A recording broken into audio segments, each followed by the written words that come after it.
if you look at it in face of 90-minute spells, we only lost one game. That was the opening game against South Africa. And that's really impressive because we faced 3 out of the top 5 teams on the continent. We faced South Africa, we faced South Africa, we faced Morocco. And South Africa twice, and then we faced Morocco. Yeah. So that is very impressive. Obviously, this is the first time we've seen the Black Queens being tested at that level. And I think they passed it with flying colours. The Morocco game, obviously, quite disappointing, just a penalty shootout that separated us from the final.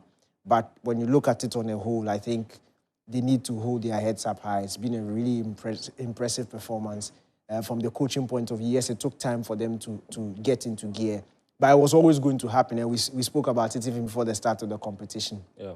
That the team hadn't been with the coach for a long time, so sometimes it would take a bit of time. But when they got into gear, they were really impressive, and it showed in the, especially in that third place game against South Africa. We matched them boot for boot. I thought Ghana was by far the better team on the day. We should have wrapped it up after 90 minutes, had the better and clearer opportunity. South Africa's goal came from a goalkeeping howler.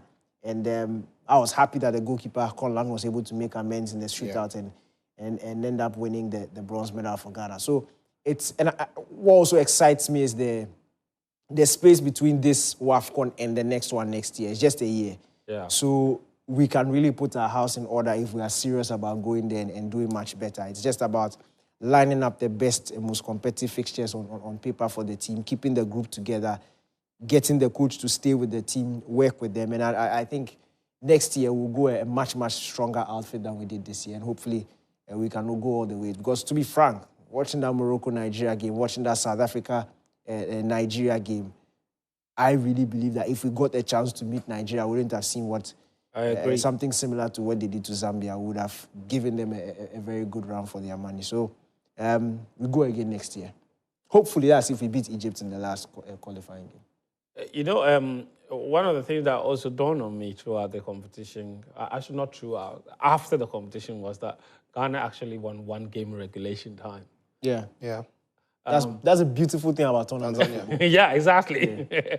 You know, but at the end of the day, they apart from the medals, obviously, they also get around $350,000 for their efforts and all of that. One thing that impressed me after the competition, the coach said that he would stay, that he intends to stay. We need that continuity because I think if that's one of the things you suffered from a lot. It's important. I don't trust footballers or coaches when they say they'll stay or they'll stay, or maybe otherwise. Football changes in minutes and seconds. You don't know when the next big offer, the more lucrative or more attractive, appealing offer comes around, especially on the back of the performances had with the Queens. So yeah, for now, he said he's staying. I'm happy if he does. I'm not going to bet money on that. But yeah, if he stays, then it's good for the team. The continuity is good. He's now, you know, worked with the team. He knows the girls. The girls know him. He's onto something really great. He would himself have learned from a couple of things from this competition. He knows where to improve. Obviously, one of the things we'll be looking for the depth in the squad because he suffered when he had to make changes to the team from the players on the bench. Didn't look like they had the same quality and energy matching up to those who are started for. So he knows what to do around the team. So I think it's important that the manager stays, and that in itself will go a long way to help the team.